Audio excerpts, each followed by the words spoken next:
क्या है इनफर्टिलिटी, क्या है इसकी वजूहात और क्या होती हैं ऐसी कॉजेज़ जिससे एक कपल एक नेमत से, औलाद की नेमत से महरूम रह जाते हैं। कि इनफर्टिलिटी यानी बांझपन की कौन सी वजूहात औरतों में ज़्यादा हैं और कौन सी वजूहात मर्दों में ज़्यादा हैं। तो कौन से ऐसे टेस्ट हैं जिनका करवाना बहुत ज़्यादा ज़रूरी है ताकि हमें पता लग सके कि हमारी इनफर्टिलिटी यानी बांझपन की क्या वजूहात है।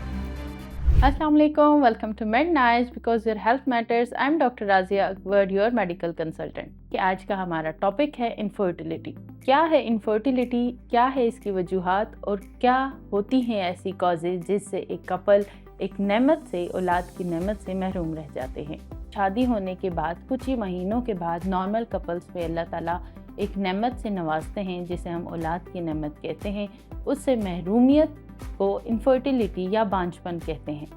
कि इनफर्टिलिटी यानी बांझपन की कौन सी वजूहात औरतों में ज़्यादा हैं और कौन सी वजूहात मर्दों में ज़्यादा हैं। Infertility major causes in females. औरतों में सबसे ज़्यादा बांझपन की वजूहात होती हैं हार्मोनल इम्बैलेंस, दूसरी सबसे बड़ी वजह होती है oogenesis और तीसरी वजह होती है कि प्रेगनेंसी यानी एक्टोपिक प्रेगनेंसी का होना।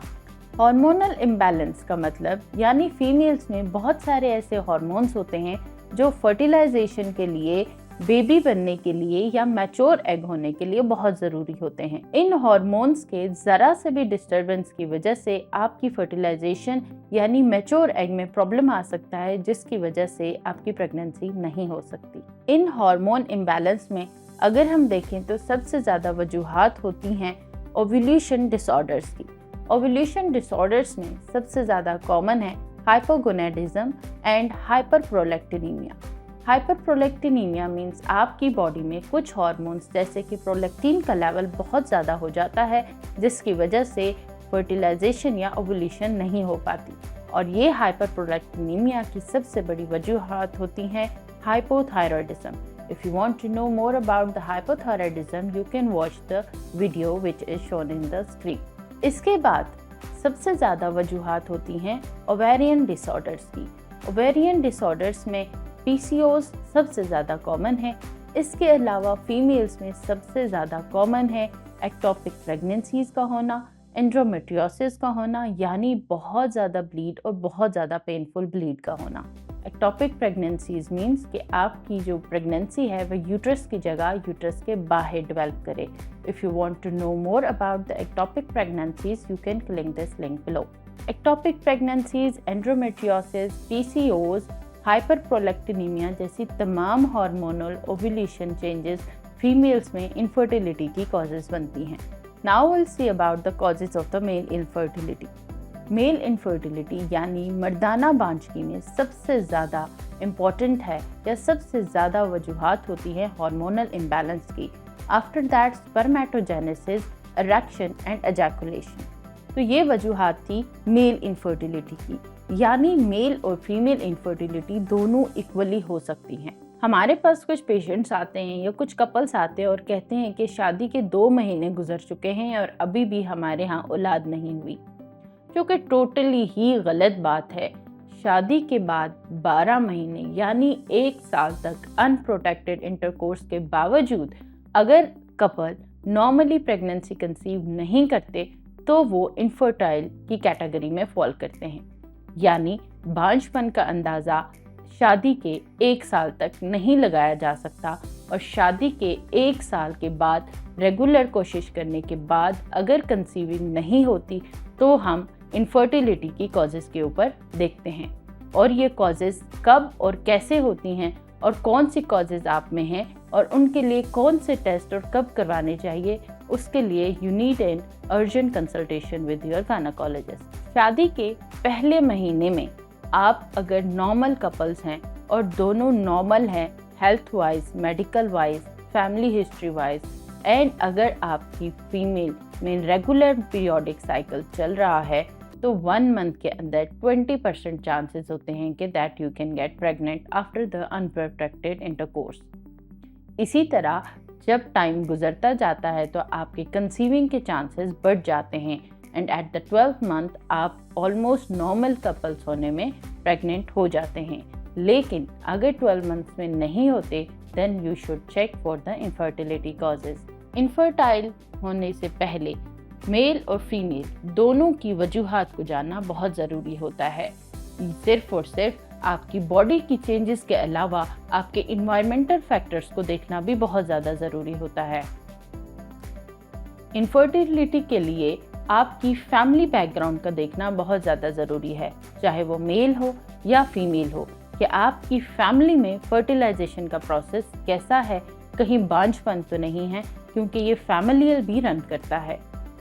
इसके अलावा मेल और फीमेल दोनों में इन्वायरमेंटल फैक्टर्स बहुत इंपॉर्टेंट है जो बांझपन का ज़रिया बनते हैं, जिनमें स्मोकिंग और ड्रिंकिंग सबसे ज़्यादा कॉमन है।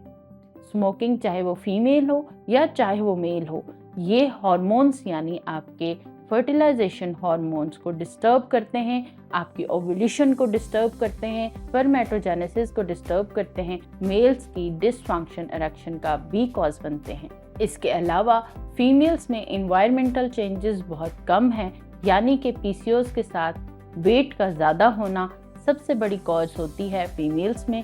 मेल्स में सबसे ज़्यादा इन्वायरमेंटल फैक्टर्स में स्मोकिंग के अलावा कॉमन है कि अगर वो अपनी टीन एज में बहुत ज़्यादा नॉन फंक्शनल मेथड यूज़ करते हैं, जिससे वो अपनी मैच्योर स्पर्म्स को अफेक्ट करते हैं।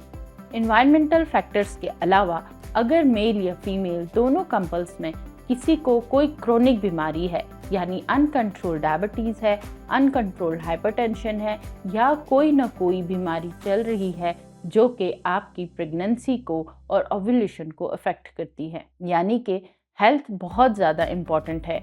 आपका वेट जो है वो आपकी हाइट के अकॉर्डिंग यानी योर बीएमआई के अकॉर्डिंगली होना चाहिए।